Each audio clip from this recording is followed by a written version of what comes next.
Hello, everybody. Anna Sabramowitz here. I have a special guest for you today, Dr. Stella Lee. Listen, it's March 1st, and she just reminded me of it's Women's Month.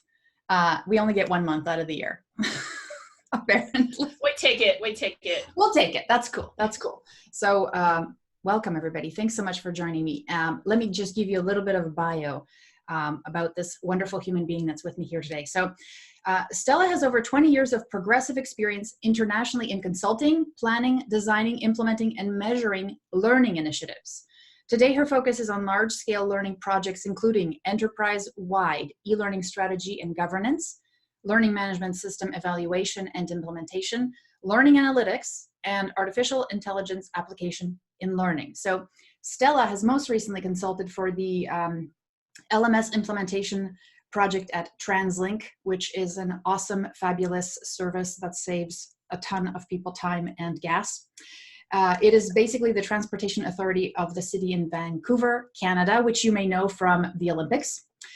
She has also served as a subject matter expert in evaluating e-learning standards for the United Nations International Atomic Energy Agency, IAEA, lots of vowels there, and conducted postdoctoral research with iCore Research Lab at Athabasca University, Canada's Open University.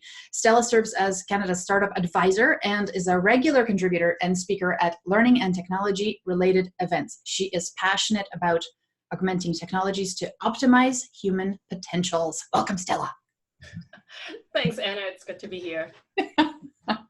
Awesome. Sorry that my client list is so complicated to pronounce. Yeah, right. I'd be like, IAEA. I don't even know how to pronounce that acronym. So that's cool. We'll leave that. I don't think they pronounce it. I think it's just IAEA. Cool. So I'm going to get back into a little bit later. Just remind me if I forget to really talk about what you mean by augmenting technologies to optimize human potentials. First, I want to know, Sure. How did you get into this online learning profession? And tell us your story. What drives you? What gets you up in the morning? And this is my special note. 20 years is a long time to be excited, baby. Well, I would say it's not that long. Sure. You know, I guess I was in the right place at the right time. So when I finished my master's degree, I ended up working in, that's when internet was booming, and I ended up getting a job as a web designer developer at a US college. So back in the day when all the universities are all trying to figure out how they would get online, that's when everybody start having a website. And then the next thing after a website is how we're going to put some syllabus up there. And after that, it's okay, that's not enough. We need to put some course material. And so it sort of gradually became, now we have an LMS. What are we going to do with that? So I was, I was at the beginning of that. And there was lots of unknowns, but there's also a lot of room to sort of try out things. Yeah. From there, I moved on and ended up getting more involved in online learning and development at the university level and at government. And then I branched out to the corporate learning sectors, and that rest is history. You asked me about, what got me excited about this field. One thing I really love about online learning and learning and development in general as a field is that it's never the same. It's constantly changing. There's no right or wrong answer. So it's so interesting, right? It's if you look back over the years, even just the past year or two, there's always, emerging technologies. We can't even get the standards, agree upon. So there's lots of interesting challenges, and there's a lot of opportunity to do things differently. There's no one way to do e-learning. There's no one way to help people learn. And I really am excited about just helping people to able to, do their best work with technology. I'm always really interested in the intersection of design, education, and tech. So my happy place is, you can imagine the Venn diagram. It's sort of the the intersection of the three, right? And I think you touched on optimizing, human potentials. That I think that's what L&D is about, right? It's not just producing a course. It's not just giving you a video so that you can watch it for 5 minutes. It's about how can we best use technology so we can help people do their best work, help them learn and grow, help them to be, to stretch the talent, to help them, do better all the time. Mm-hmm. So that gets me going. And I am not a morning person, so that gets me, waking up every day thinking about it.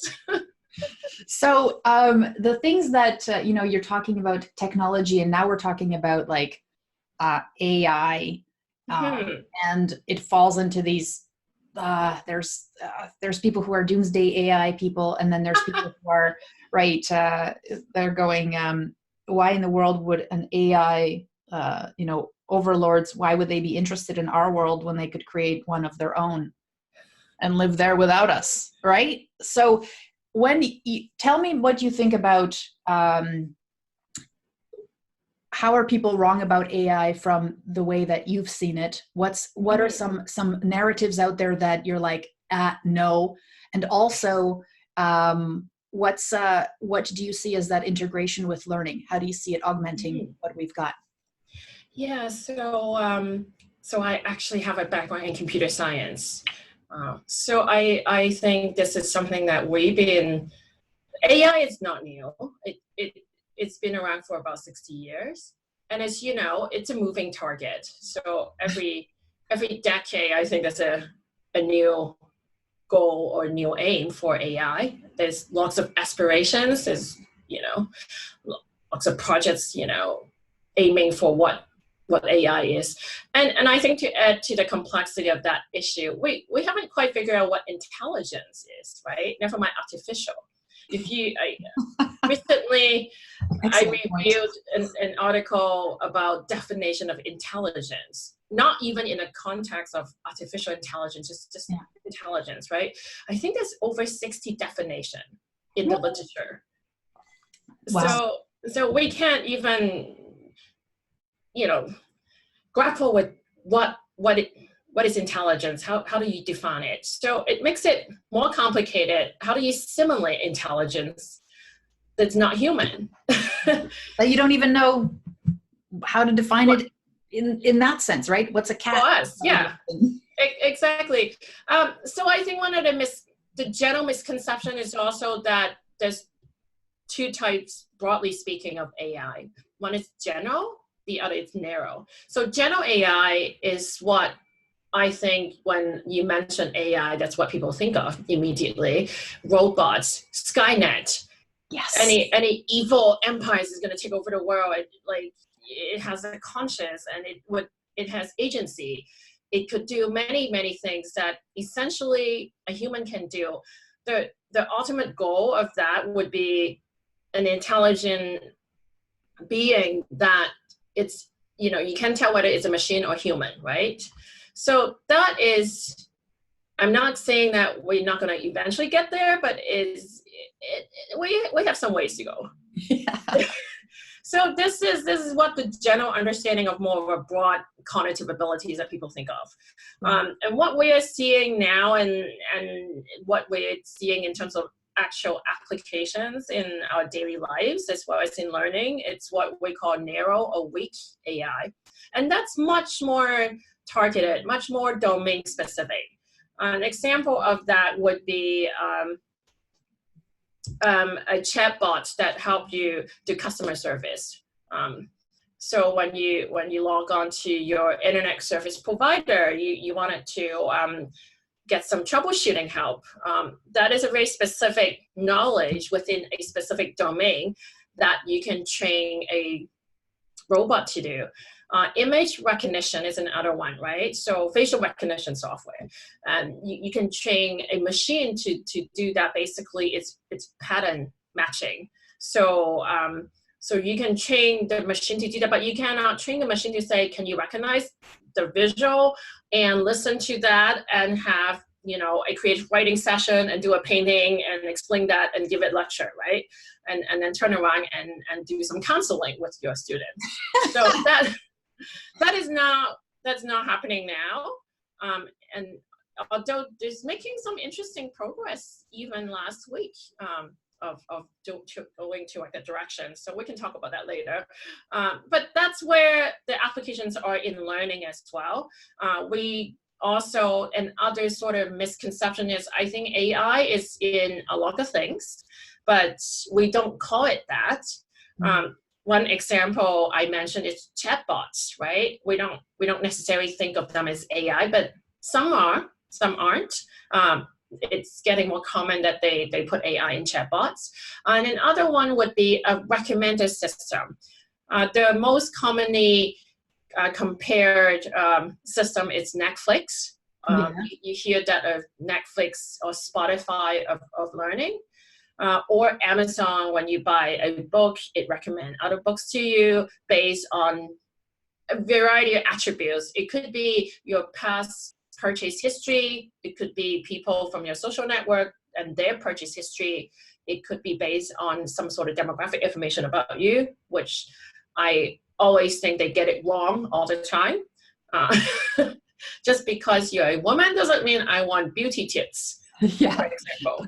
Or I want both. I want beauty tips and I want, I mean. And I want, how to build a rocket. Yeah. For example. So I think, so a lot of the applications in learning are there with AI. Again, it's very specific task. But I'm seeing a lot of very interesting use cases now. Another one I think is quite interesting is automatic assignment or essay marking. Not just multiple choices, right? But the ability to read a complex essay and to say this is an A+ or this is a C-. That's getting better and better all the time. So these are some applications in learning that I think has huge potentials. There's a trend forecast that came out this year from quite a few different sources, and AI is always on top of the list. Or the top tends to be adaptive for personalized learning, which is also AI, learning analytics, also AI based. And so I think, I think it's growing quite fast. Do you think that that industry, as far as just the drive for marketing and product development, that's slowly seeping into the quality of interactions that we have in learning? Wow. Yes. I think it doesn't have one of the confusion about AI is marketing just use that term so generally. Yeah. And because it sells, and it's not a learning specific problem, right? It's not just the learning vendors. I think just all vendors, even Microsoft, I think they just use it because that's expected of them from their clients. And I'm not just making this up. I literally heard that. I believe you. and I, in my dealing with vendors too, and to be fair to them, they kind of feel pressure to do so, because if your competitors are doing that, and you have to say that, yes, we're an AI-enabled platform, or we're AI augmented, or we're the backbone is AI. In fact, a lot of times it's not really, right? If you have some technical understanding, it's mostly machine learning, which is one method of achieving AI. And there are other methods as well. Robotic is another one, but we don't necessarily make the distinction, and it doesn't help because the language is being put out there in marketing. Mm-hmm. Even your phone has an AI-enabled camera now, right? It's an everyday object. I mean, I think I heard rumor that Amazon is going to put out a microwave that's AI-enabled. So yeah, so it's getting into our appliances. It's getting into everyday objects. So maybe my coffee mug makes, maybe it would know what what my mood is and change the taste accordingly. Earl Grey, please, hot. I know, exactly. You look depressed. Let's have a shot of lavender in there. Love it. No, I think that's really cool what you said. Just the that it is in everyday objects. It is really all around us, but because we haven't really, we speak about it so in such a large kind of 30,000 foot view, we're not able to just say, okay, I'm actually interacting with these pieces right now. Let's think about that a little bit, because I could probably leverage that in the things that I'm doing. So, oh yeah, for sure. Okay, so this question came about because I watched your Google presentations and, whatever was available. And one of the things that people struggle with, and I'm not saying that everybody wants to be a public speaker, but one of the things that I find that people in our field that I talk to anyways struggle with is confidence. And they'll have all the tools, they know what to do, they have the great ideas, and they've seen the implementation, but then it falls flat when they have to sell that. So you've spoken and presented with some big boys, big orgs. So what are your strategies for building confidence as a professional? Like, what helps you get up there and share ideas confidently and sell it to them? That's a great topic. I love that you're asking that. So I really think we are our own worst critics. So do you agree? I 1000% agree. Yeah, the loudest voice in your head. So as you know, there's a little thing called the imposter syndrome. And I think in terms of building confidence, I think that's half the battle. It's how do you get over that, right? Yeah. I talked about it actually a couple months ago in a podcast called Women in Learning and Tech. And it resonated with many people, including men, not just women. Oh, yeah. And including people, and I would even say particularly with people that are really high achieving perfectionists, from CEO to students. I think everybody has it, at some point.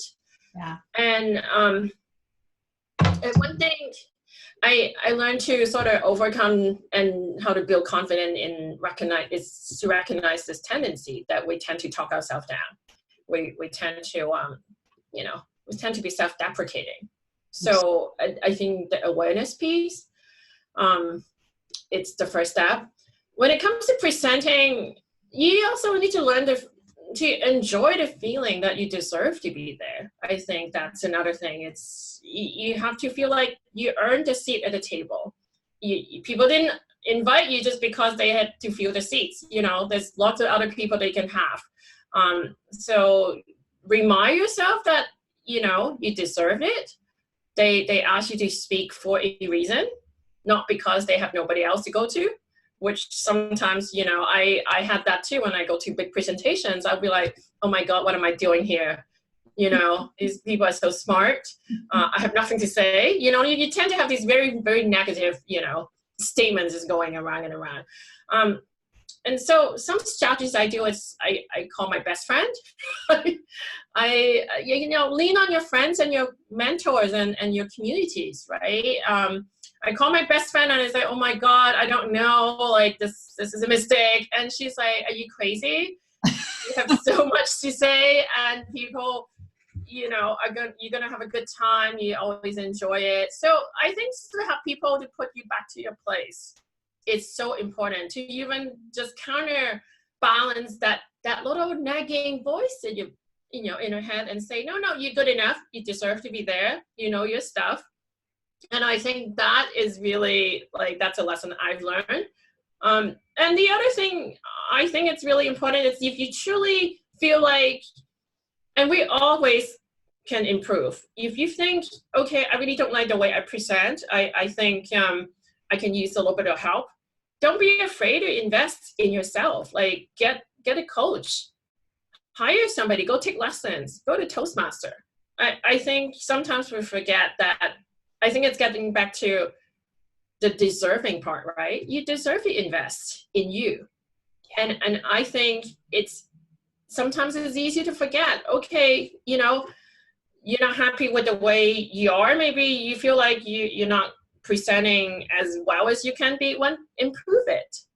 It would only get better. You have to work on it. It's a skill. The other thing I also found it really helpful is to sort of take the I out of the equation. It's to think from the lens of these topics are so important to me to share. People wanted to hear about the content. They're not here to listen to me talking. They're here to listen to this specific content, this topic. They want to understand it. They want to unpack it. They want to share. They wanted to talk about with your colleagues, with each other. So I'm just a messenger. I'm just there to sort of facilitate that conversation. And it's not so scary because it's really about getting people together and talk about it. So yeah, those are my tips, if you will. Those are fabulous. Those are fabulous. So it's so cool when you said, call a friend, because I think that we don't realize that if we have these champions in our lives, they do bring you back to your place. They're like, hey, hello. And your second point about adding you deserve to be there. There's a reason people chose you. They want to hear what your ideas, what you say. You've been working your ass off. Do it, right? Deliver. Yes. And then the last one, it's funny because I think a lot of the work that we, the reason why we stop ourselves is because the I is there. Because you think everybody's thinking about you all the time. They're not. They're thinking about themselves. Oh, I know, 100%. And they mostly there because the topic is interesting. It resonates with them. Yeah. I am certainly not people come to see how I talk. They want to know what I have to say. It's the content. It's the ideas that they wanted to, Definitely. And how everybody's always thinking, what's in it for me, right? What's my time? Yes. I'm investing my time. What am I going to get out of this? And what's Stella going to tell me that's going to take, make some connections that I didn't make before or something. Totally. And all the feedback I got about sessions that I host or that I speak, people always say, I really enjoy the discussions. I really enjoy the Q&A, right? I really enjoy about having a place to talk about that. It's about that. It's not about, wow, you really messed up the first line when you open your statement. Like people want you to be successful too. I think that's the energy in the room. It's not that they're coming in with this really critical eyes to say, oh, your posture is not that great. which it's something I always have to work on every time I watch my video. I'm like, oh my God, straighten my back more. Was your mom hard on you? About your posture? No, actually, I think that's why I slouch. That's funny about that. That's funny. But you know what? I did notice that especially in your Google Talk, because I think that it's easy for people to have that air that I'm going to involve the audience, but I really don't care. I'm just going to keep on talking. And you just kept on pushing until they started giving you back. And then and then it becomes like a conversation, right? You did it so well. You're like, that was awesome. I was like skeptical. I was like, I did tell you that's a morning talk too. So it's hard. It's hard to get people going. So. Oh God, yeah, totally. I remember I did this workshop once. North America is not bad. I don't know where that Google Talk was held. Where did you do it? Was it Cambridge, Boston? There we go. Okay, so that's not bad. I found like there are certain countries like Norway. I was in Norway doing a workshop. The coffee machine broke. And oh no. They were angry. It was it was a horrible place to be. So sleepy people. Wow. Yeah. So just I would just be like, well, let's take this talk to a coffee shop. Like or just we'll wait 30 minutes. No. So that's good. Okay, good to know. I'm taking notes.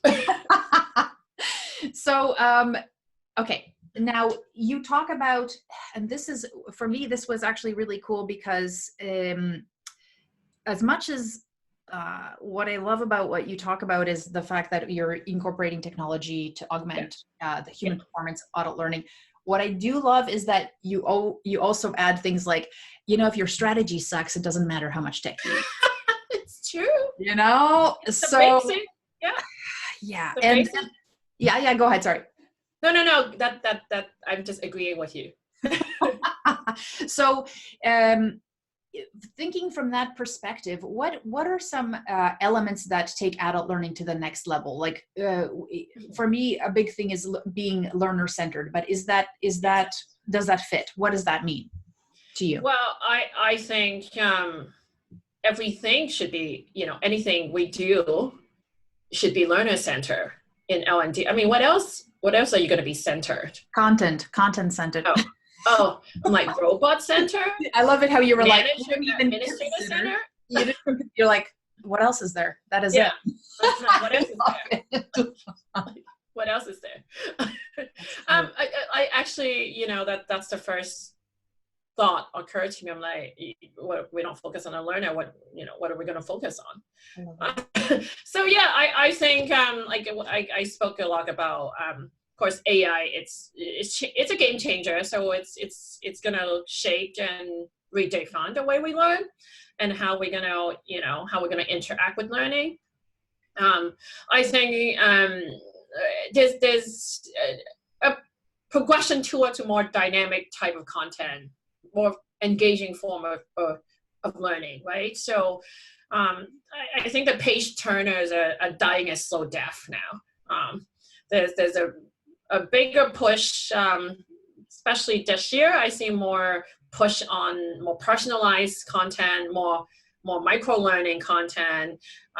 There's the emerging learning experience platform, or LXP, if you will. So these things are bubbling.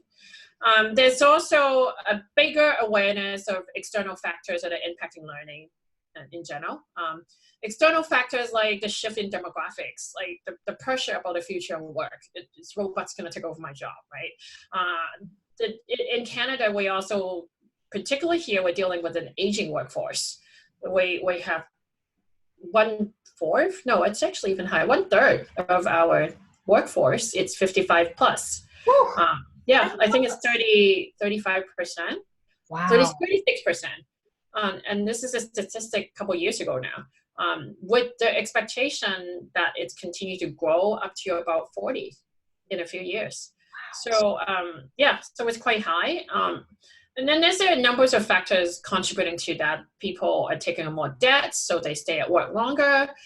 They also enjoy longer health, so they wanted to work longer. People retire from their jobs and they turn around and become a consultant.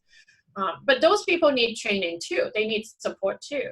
Yes. What does that mean? Like, we have to think about, I think we focus so much on like millennials. Well, what about the other groups? And it's millennials, is it that different, or is it just the time and place we live in, right? Yeah. I was talking to someone the other day and she said, it's not just millennials that want flexible work arrangement. We all want that.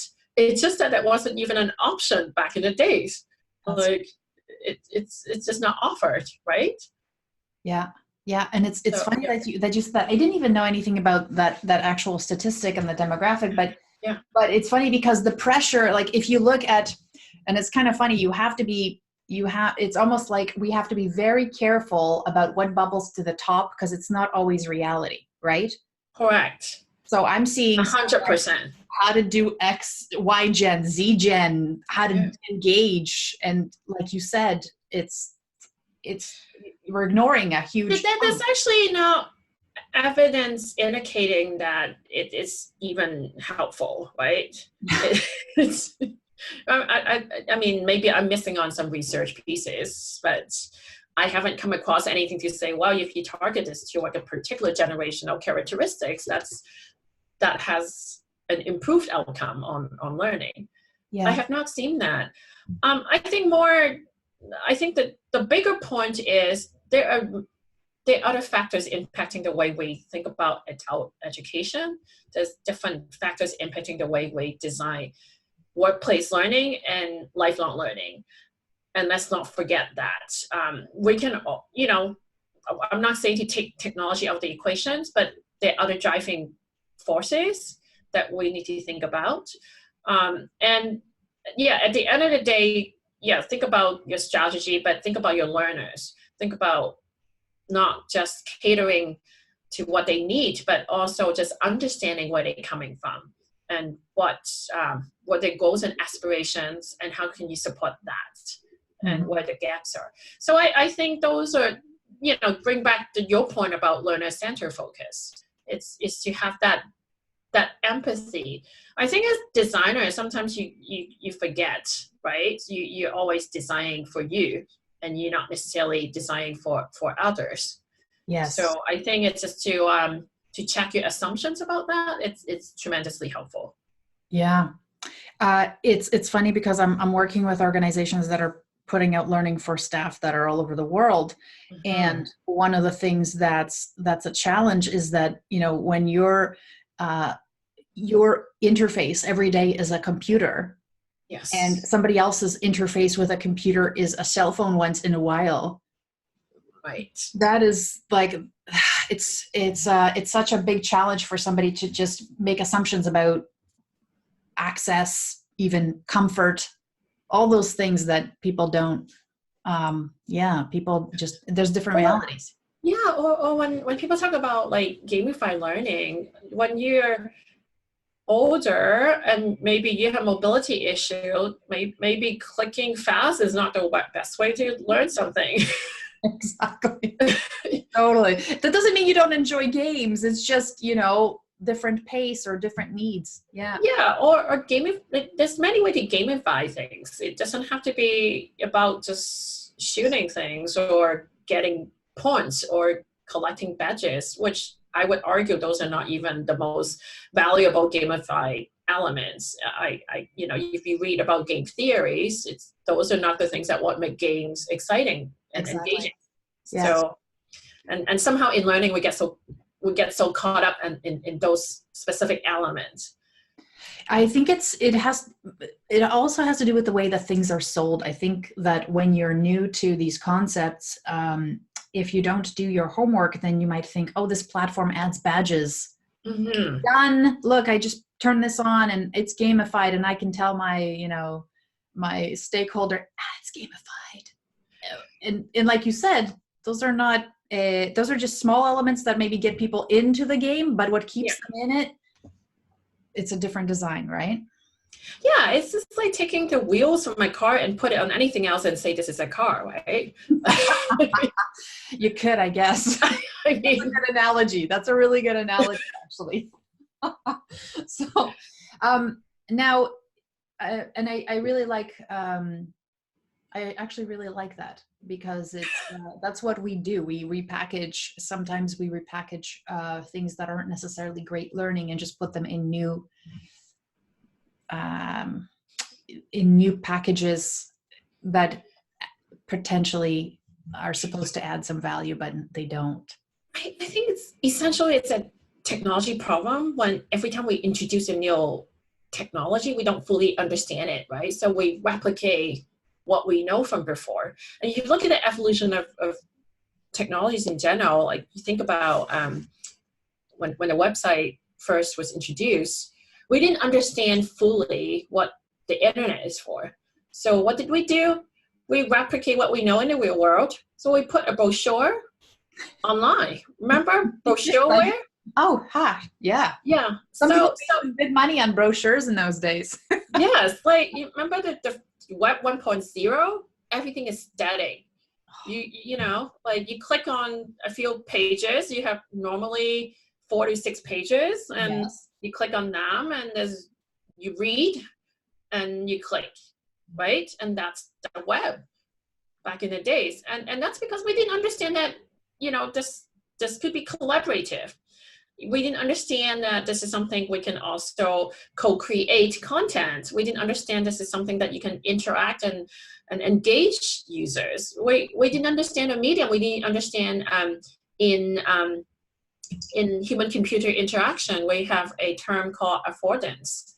We don't understand affordance of this technology. And I think this is where we are at with some of these technologies for learning. We still don't fully grasp what the affordances are. Tell us about affordances. Like, what does that mean? like, if you will, think about them as attributes or characteristics of a platform or a technology or an item. So affordance is, for say the website, it's the ability you can do two-way communication. It's not just one way, but we didn't understand that. We didn't understand that there's ability to upload content, not just download content. We didn't understand that it's multimedia. It could be multi-touch. Same with what we're looking at in virtual reality. We still trying to understand, like, we still upload a PowerPoint into virtual reality and view it, with this motion. If you see how people interact with virtual reality, they bring their world to them. If you see people that are trained as a painter to start painting in the virtual reality world, they paint within like confine of a canvas and not this 360 view, right? Because they didn't understand that's the affordance of virtual reality. It's immersive. The affordance of a painting is this canvas. That's your limitation, right? That's the edge. There's an edge. Yeah. Virtual reality has no edges. So that's the kind of thing I'm talking about. Ah, cool. What's really interesting is, and I mean, for me, co-creation of content is something that I think is just untapped. Like especially I see so many organizations just go outside thinking we can find good stuff out there and good stuff is all out there and have, bring in the good stuff. Well, there's like awesome brain awesomeness in their, within their walls, and they're not tapping into it. So I know. Yeah. My friend, coined this term that she said, not just low hanging fruit. Just pick the fruit that's already on the ground. That's, totally. I'm going to use that one. Hope she doesn't mind. I think, there's something to be said about that. I agree with you. Yeah. The affordances though, I think like, because technology is moving so fast, I think that we almost like scratch the affordances a little bit. Yeah. And then we're already like, whoa, here's the next thing. So it's almost like next shiny toy. Yes. Yeah. New shiny toy. Like we're now, like I've seen, Second Life, where we go to, somebody said, oh, we're running a Second Life classroom, right? I've heard that for a long time. Yeah, I know. Right. I'm old. No. I'm with you. I remember that. I thought it was really cool. And I think that it's still really cool just for like a chunk of people that we don't know about because they're locked in their homes and we haven't seen them for like a decade. But they in Second Life. They know in their first life. Yeah, that's right. So just the idea that they were like, hey, we're showing up, we're doing this tutorial. And I was like, okay. I show up and they're all sitting around in chairs. Everybody's I know. It's like, why do you need to sit in your Second Life? Like, why do you need to be in a classroom? Like, but you can be a gargoyle. Yes, in Hawaii. I mean, a gargoyle in Hawaii. That's right. Perfect. And we're all watching like a classroom. It was just, to me, it was just. That's right. The hilarity. Right? It's same. They do that in VR too. They replicate classrooms. Yes. And I was like, why do you need it to be in a classroom? We could all just float in space with. Yeah, there's virtual learning that have blackboards and everything, and like the actual,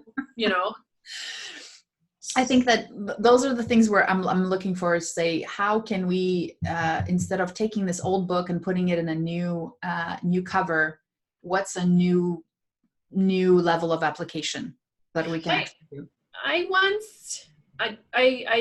I teach every so often. So at university level, I once asked my students to redesign their classrooms, and they were and I told them to go crazy, right? And there was some really interesting projects they decided, like a Disneyland with rides that take you between places. I thought it was brilliant. That's awesome. We should do more of that. And it's funny because with these worlds, we actually can do that now, right? They really can just design their own roller coasters to take you from place to place. Oh, I'm there. All I want is the actual experience, though, not just the nausea. So That's right. this is cool. You talked about this too. And it's funny because learning styles. Everybody's like, learning styles are dead. And yes, I know they're dead, but there's something that you talked about learning styles. And I think your perspective is so awesome. And I want you to talk about what you think about learning styles and that whole hoax. I don't even remember I talk about that, but I'm sure I did somewhere. Yeah. I think that just in general, a lot of misconception about learning styles, right? Mostly it's overly simplistic. They're learning styles or rather learning preferences, but it's much more nuanced and fluid than what some of the theories or how people apply them are. It is intuitive to think that people have learning styles, and like it's intuitive to think everybody is different, which is certainly true. But there's very little evidence to support the type of the idea that you can put them in a box, like to classify them. I think the danger of that is people take that understanding and start putting them into boxes or classifying learners or stereotyping or pigeonholing them, right? There's you certainly need to, if you look at the literature, there's over 70 learning style theories, 70. They're useful. They're useful frameworks. It helps us to understand, and give us something to work towards, but don't put them as, or don't treat them as fixed entities. They're not fixed. And while people have preferences, and it's fine, is that you have to be aware of these things change. If I'm learning a language, my preferences may be listening and practicing, and not necessarily visual learning, right? Or not necessarily as serialistic, holistic, or whatever dimensions that different learning theories propose. And then other angle to look at that is just because I proclaim I have a certain learning preference as a learner, doesn't mean you should just cater to that only. As you know, you shouldn't just make your learners learn what I say I wanted to learn. You shouldn't just think like a coach. You don't want to push me into perhaps something different or stretch the way I can do things. So let's say if I say I only like reading documents, which that's my tendency, perhaps you have to push me out of my comfort zone and say, well, it's not enough. My analogy I like to say is like, if you want to learn how to bake a cake, the first thing I would do is like maybe go look at my recipe. But it would also be helpful to actually watch a YouTube video on how people do it. And then you wanted to try how to do it yourself. So you need to, think about, just because I like to read doesn't mean that's the way that you're going to feed it to me, because it's not actually helpful all the time. And perhaps as somebody that you wanted to help people to learn and grow, you want to stretch that more. So I think that's my take on learning styles. It's not that it's awful. It's not that it's our style. It's just that we're not using it correctly. We're not using it the way that actually can help support our learners and our learning. I like that perspective you just brought up, the idea that it's not there to put boxes, it's to almost pull people out of those boxes, because a lot of people like when you said I'm the kind of person who likes to read to learn, I meet people like that all the time, and they're like, this is my style, but like you said, your goal is to push them outside to take them out of the comfort zone. And it also depends on what you're learning. Like reading is not always the best way to learn about understanding very gray topics. You might want to have a debate, like ethical issues. You might want to read about it, but you can be very self-selective in reading all the arguments that you agree with. But unless you have an opposing view that you can debate over, perhaps you're not learning as much as you can. So that's one type of learning within a specific domain. that it's more helpful. And when, so anyway, that's I love it. I also like your dynamic with the individual, because there's this one type of balance where you say, okay, be creative and do whatever, like redesign the classroom. Yeah. But then also, as you are their coach, you also are, there's lots of things they don't know on how to push themselves. That's right. That happens with everybody. So there's a balance between how much, there's give and take there, right? So yeah, and you want to put some constraints within that too. Like you can't just be free for all. If you look at design school, which is the tradition I came from, constraints is what make you creative. You have to put limitations, so then they don't just design out of a vacuum. You need to put some sort of context. Constraints help you be creative. Yes. Correct. Cool. Yeah. It's not starting from a white space, I guess. Everybody thinks that the white space is the most creative. I think that's the most intimidating. That's right. Okay. So because you've got this amazing intel, and you're obviously super nerdy, because I didn't even know there was 70 different ways to define learning styles, but oh my gosh. I can send you the document. I mean, if you get insomnia, I think it's 300 pages. So what do you see as like the seriously untapped strategy that's going to blow up in the next 5 years? And you can be like the Gary V of learning. Like, if you're not on, if you're not on this, you're missing out. You're gonna die. I don't swear quite as much,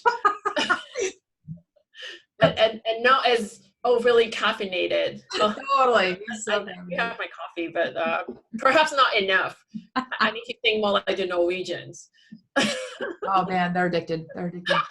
Just letting you know, Norwegians. Just have the coffee for a while. Love you guys. Love you guys, but coffee. Wow. I think, in terms of strategy, I have to say data strategy. Tell us more about that. Why do you think so? Because we've had data. We've always had data. What's different now? We always have, but not to this extent. I think we're getting to the point where we're just getting more and more data and more detailed data, not just any data. Learning analytics in general, there's in the past, it's been largely an academic field. There's recently a push to apply, to connect more with the workplace learning world, right? How do you apply that? And also, I think it's tremendously helpful to see patterns, to predict, to help nudge or intervene when it's suitable. And by and large, I just don't see a lot of learning organizations have data strategy in place, and it's something that also, as L&D professionals, we don't naturally think in that direction. It's not something a lot of us are trained for. Yeah. And it's something that's more and more integrated across organizations as we buy suites of technological platforms that are integrated. So it's not just data that you get from learning. It could also be your performance review. It could be your onboarding data. It could be your succession planning data. It could be a whole host of other things, right? And with that, I would say the strategy that also needs to be in place is ethical use of data. Privacy and ethics needs to be in place in how we're going to collect these information. And that would be a discussion in itself. And again, it's emerging. I start seeing organizations putting these in place. More so at an organizational level, but not with a learning specific focus, right? But I think as L&D professionals, we need to join in for the conversation so we can shape the direction of that. So yeah, it'll be super interesting. In Canada, we also start thinking about that at a national level in terms of a data strategy and in terms of our ethical use of that. of that issue. So does it emerging also at a national level? I think that it's going to trickle down and align at the organizational level. So two things that come to my mind when you said this. Mm-hmm. When you were talking and right before you mentioned ethics, I thought, imagine if they pulled stuff from Facebook and Amazon as far as like my behaviors, my engagement, what I watch, what I do, right? There's Facebook for Business now with what 2 million users. So yeah, right. Freaky and integrated. Yes, and integrated. So, and before we even started the interview, we really talked about that whole the data scientist, right? Yes. And it's funny because I've seen now new positions that are very much L&D, and this data analysis scientist is in there. But you're right, it's not. It's new and it hasn't been in our toolkit. No. Really. So what did you? How do you like? Okay, so we're getting this data. How do you suggest that data is used by learning professionals? So first of all, I want to clarify a point here. I'm not saying all the L&D professionals need to rush to be data scientists. That is not that is not what I'm saying. But I think we have to be aware of this trend of this this is happening, and B, to take a more active role in understanding how that's going to impact our day-to-day, and to partner with IT or with other departments that are collecting and applying and analyzing data. Understand the lingo, understand the basics enough so you can ask questions pertaining to learning and training, right?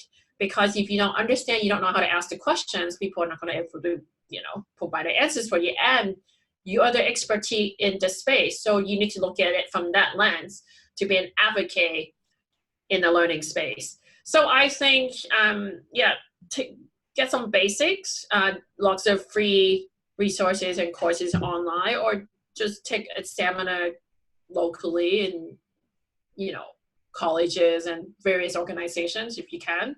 Just get a little bit of updated knowledge in that.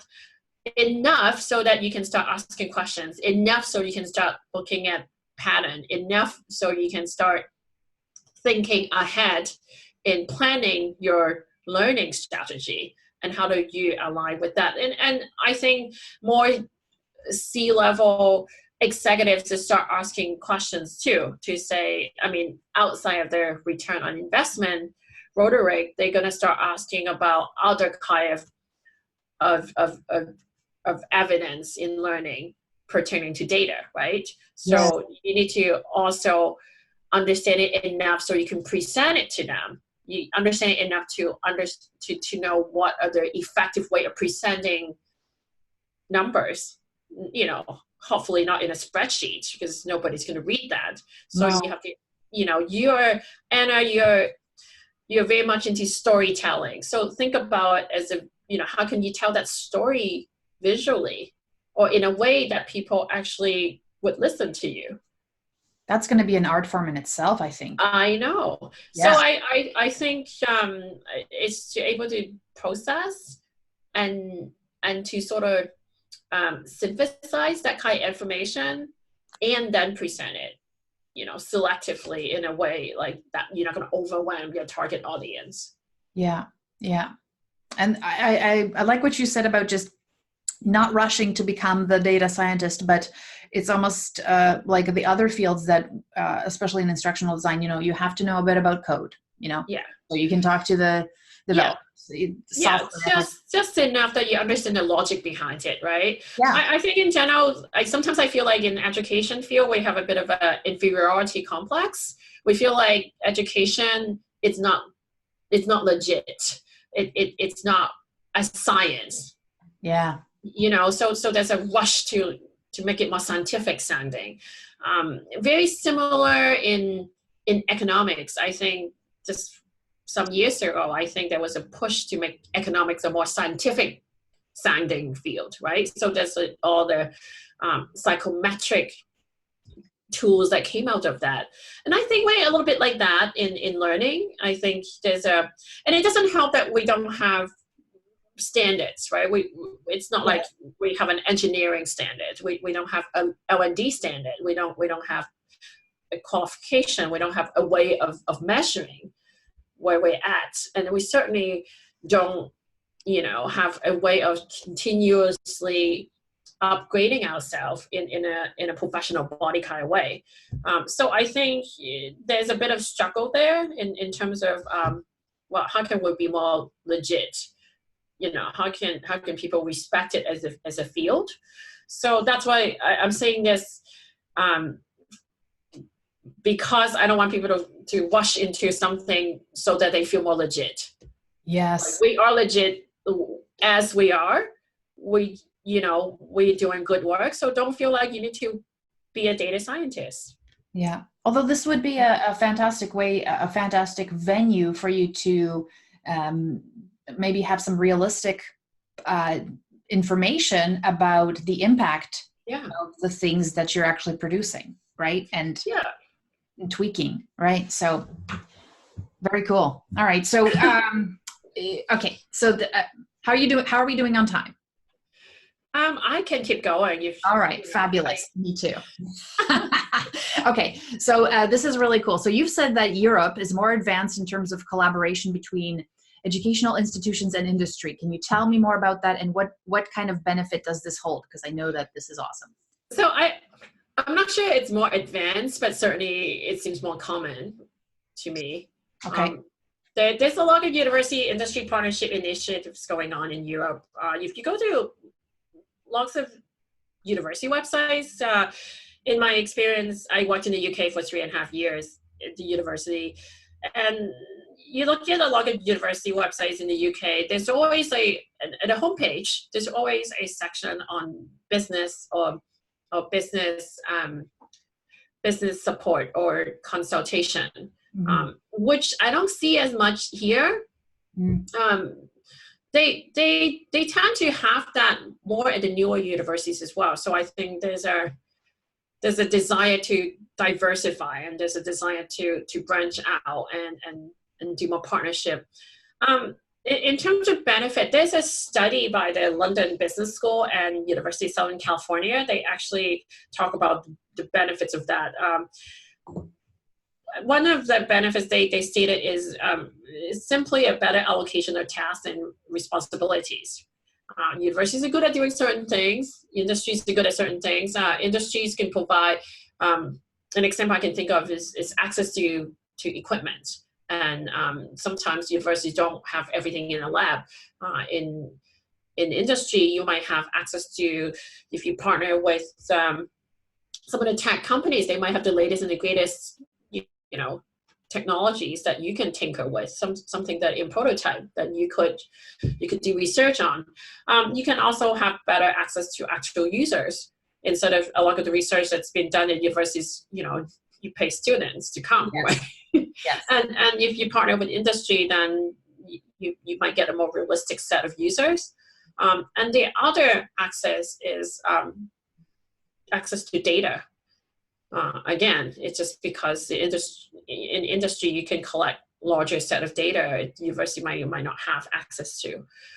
The other perspective on that is university researchers are good at certain type of research, which is more the basic academic, theoretical oriented research, as opposed to industries are much better at the applied aspect of research. So the collaboration also strengthen, what the two entities are good at doing, and make that a stronger research partnership.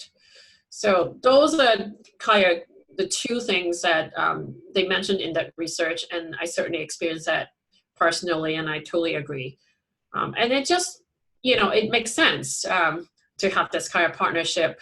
I think we are doing it here. It's just that I think in terms of just scaling up, Europe certainly has a larger research output in general, and there's certainly a larger research output in terms of university collaborations. It's just the sheer volume of it. It's bigger. Hmm. Yeah. Do you think it increases, one of the things that, I mean, from working in universities, I find that they feel they're not necessarily accountable to industry to provide, to produce people with skills that the industry needs, or that there's a disconnect about what the industry thinks is needed versus do you think there's a difference in that? In terms of like the accountability of what's produced, or the outcome that a student expects in Europe versus what a student expects to say in Canada? I think that's why these collaboration is useful. It's also to help university students to get a sense of what actual workplaces are looking for, right, in terms of skill sets. I think Canada, I like that we do these, what do they call, co-ops in engineering and computer science and certain subject matters. I think all subjects should require that. Not just engineering, not just computer science. I think I mentor a couple of students here, and it's always a shock when they enter the co-op programs. And they were like, is this what work it's like? And it's not even from a technical perspective. It's even just from a soft skill development perspective, in terms of like, am I supposed to voice my opinions at a meeting? What if I disagree with someone? And what if I disagree with someone who's my superior? What do I do, right? Like, I think those are not necessarily skills that you learn in a classroom. And it gives you, some realistic understanding. And then some students try co-op and decided this is not for me, and I want to think about, what else I can do now. So I think we, both sides of the world, I think we can do more of those in general. And I think that's slowly happening. And the other push, another direction that would help think about this more carefully is, again, this is more in computer science, but I think it needs to apply to every subject, is the rise of boot camps, right? In Canada, we get Lighthouse Lab, we get Red Academy, we get Bring Stations. In the US, very similar, Codecademy, Flatiron. These are, I think they're 9 weeks. They're very short-term, very intensive coding, programming schools. And they teach you very cutting-edge programming tools that you can immediately apply in companies. But what I see is actually a lot of students that actually have a university qualification and then go into these things actually do quite well, because they already have some of their analytical skills. They already develop a lot of the critical thinking from university setting. The students that are struggling, and perhaps there's a bit more of a gap, are students that didn't have the university foundation, go into boot camps, learn this very specific technical skill, go into work, and they're still missing some core components of what university teaches you, right? Which is, time management, study skills, how do you work with others, with your peers, critical thinking, how do you critique each other's work, a lot of that, it's missing. So I can see some sort of happy medium or some way to collaborate between the two, and not just in the subject of computer science. It needs to be all subjects. Yes. Why can't we have like a sociology boot camp also, that could be integrated into a university curriculum that could place you in an actual work setting? Mm-hmm.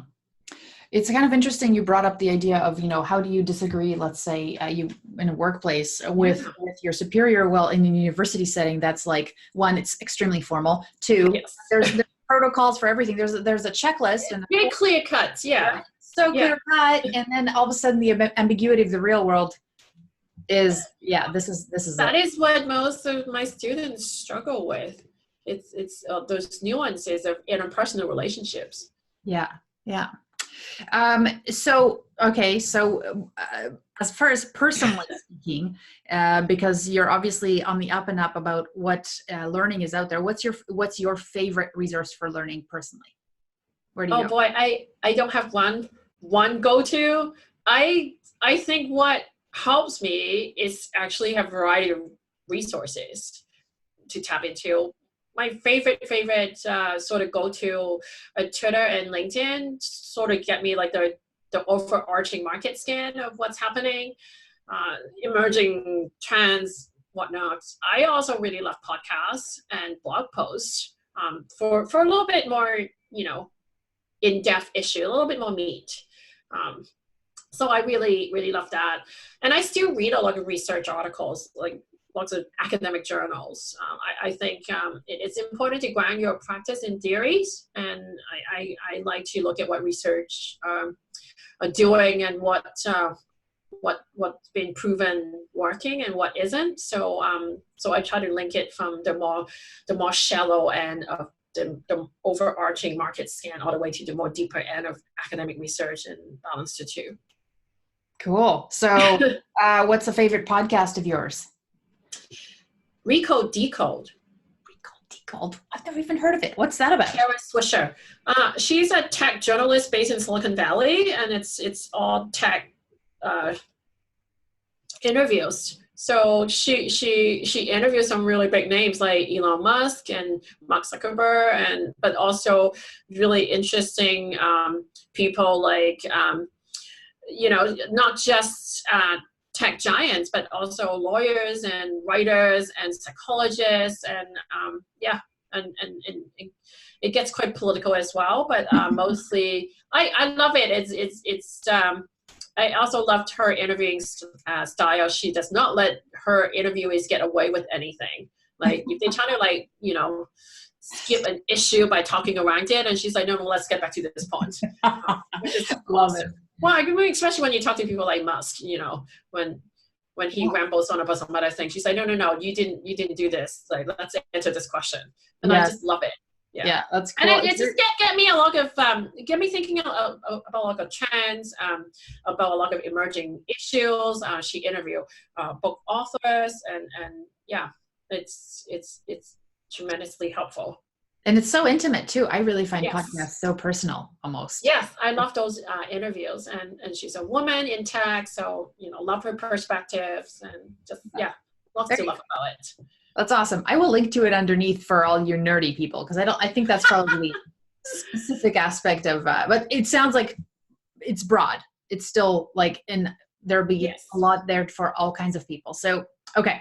So our audience here is I think the people that basically who I've talked to is they go from all the way from I'm starting my learning journey as an instructional designer developer to I've been in it for 20 years and now I'm looking for the next interesting thing, or I'm still like lifelong learning, right? So but let's say we're focusing on the novice instructional designer, the person who really wants to make like a difference, be proud of their work. What's your advice to them?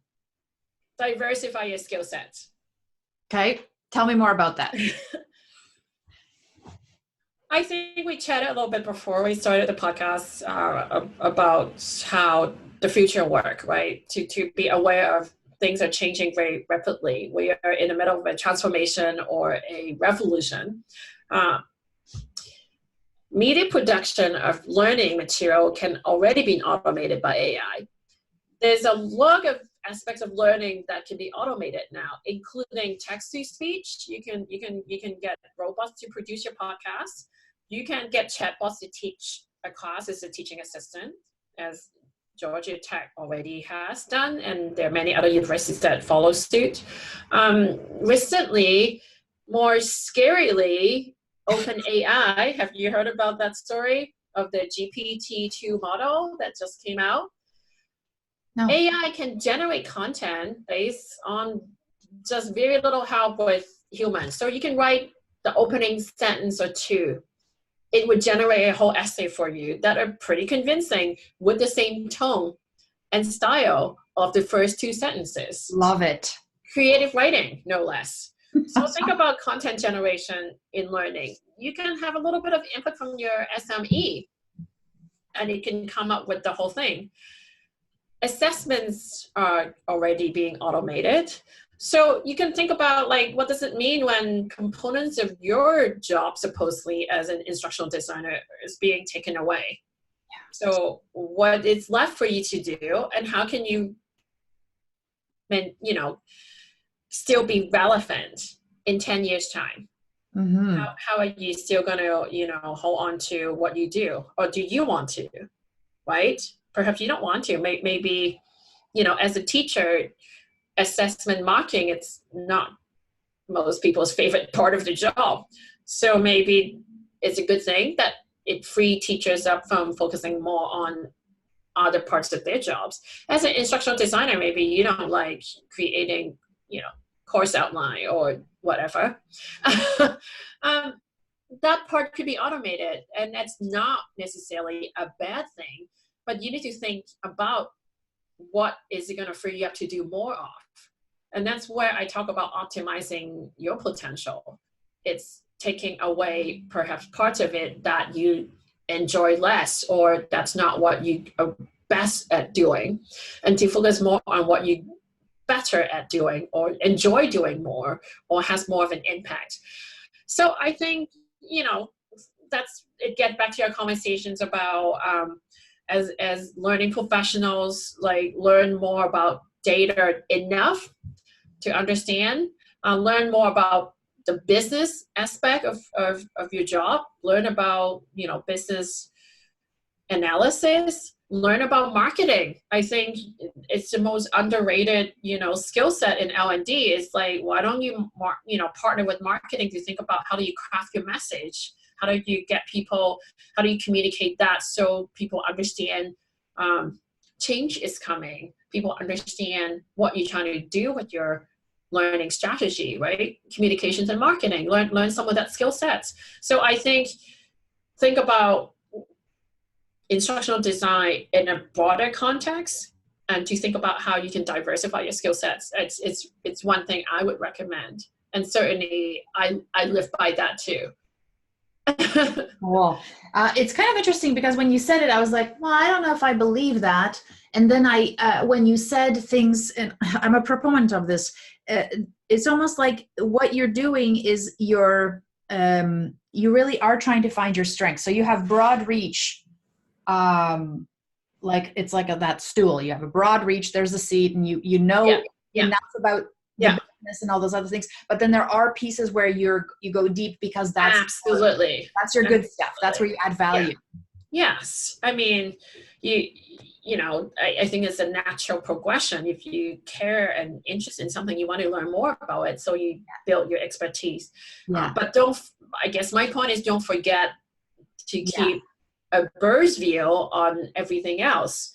So that when you go deep, you understand where you stand in your relative position to all these things that are out there, right? Yes. And when you mentioned marketing, I think I agree with you wholeheartedly. Even just the way you, identify personas of your target audience. Yeah. So many wonderful things we can borrow from that world. Well, I mean, look at advertising. I mean, they're spot on all the time. Yeah. I want my learning to be like that. Spot on. Yeah. Like, I mean, like I want this stuff when they try to target me. I really want that ice cream, right at the time that I wanted it too. Like, that's totally true. So because we are in the business of selling things, selling ideas, right? That's right. And persuasion, totally. We're just marketing is I totally agree with you. I think that could be a whole nother topic in itself. Mm-hmm. Oh, right, for sure. Okay, so all right. So what was one of the best or most impactful lessons you've learned in your career? Oh, wow. I think it's just more of a general takeaway for me. It's that there are a lot of smart people out there with great ideas, but you have to actually do something about them to realize them. Don't wait until everything is perfect to act. I think that's one thing I learned from observing others, helping to push myself out there more. And also in working with startups and tech firms, right? They don't wait for things to be perfect. There's even a term for that, minimum viable product, MVP, right? So when it's good enough, let's push it out there. And I take so much, lessons from that. It's, you know what, you have to just put it out there and test your ideas at some point. And it doesn't have to be when all the pieces are in place, because you're never going to get there. And if you don't push it out there, the act of pushing it there, it's going to help you refine it. Mm-hmm. Mm-hmm. So I think, and I think as a lot of us, especially in learning, there's a lot of high achievers in the field. And I think we tend to be like, oh no, I'm not ready for this. I can't do public speaking. I can't publish an article. I can't sell this product. I'm not going to put this scenario out there to get another use case in. No, this is just, I'm not saying to forego quality, but I think, up to a point, you have to say, okay, let's just try it out. Let's just test it. You need to act, turn it into action. Love it. I'm there. Like we're on the same page. And I think as far as it's a cool perspective, because you have it from the people who are like, who are expected to produce, and there's almost a culture around that, right? Well, and also I think what I learned is like, I've seen people push these out there and act on their ideas. I'm like, wait a minute. Like I have the same idea. Like mine was even better, but did I do anything with it? No. So you're like, I know better next time, right? It's true. It's true. Like it's happened so many times. Like, and I hear people complain about that. They're like, oh my God, I can't believe this person had this idea and it's actually selling. And I'm like, well, you could too. You actually, actionalize yours. Yes. Actionalize is an action word. I love it. Actionalize is going to be a teacher. Actionalize, activate. Like, makes me think about, Transformers. Yes, I just like to say. But yeah, like, just do something. Yeah, do something. And it's interesting that you say that we are in some ways a community of overachievers. We love learning, and perfection is a disease. Yeah. It holds us back, I think. Yeah.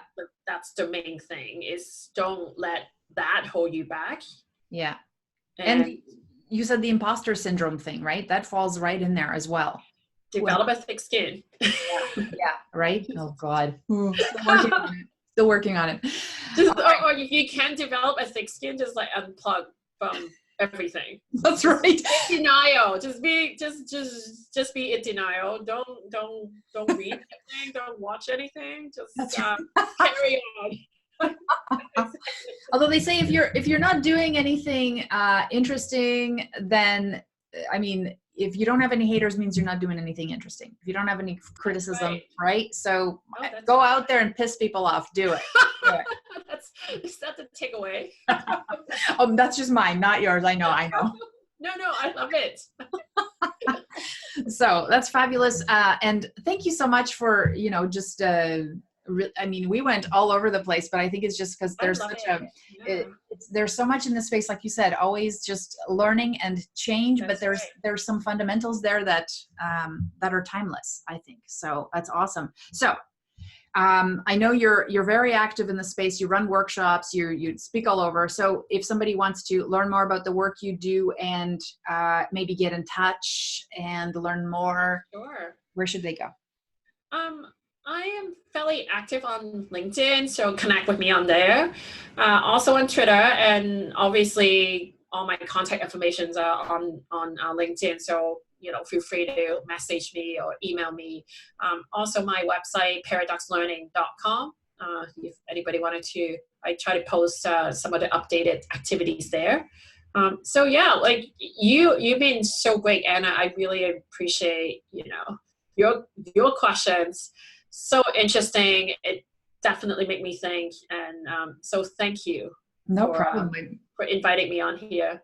My pleasure. And I'll put all the links to your site and LinkedIn below the video, so people will be able to reach out and connect. That would be great. Wow, looking forward to chatting next time. You got it. All right. Okay.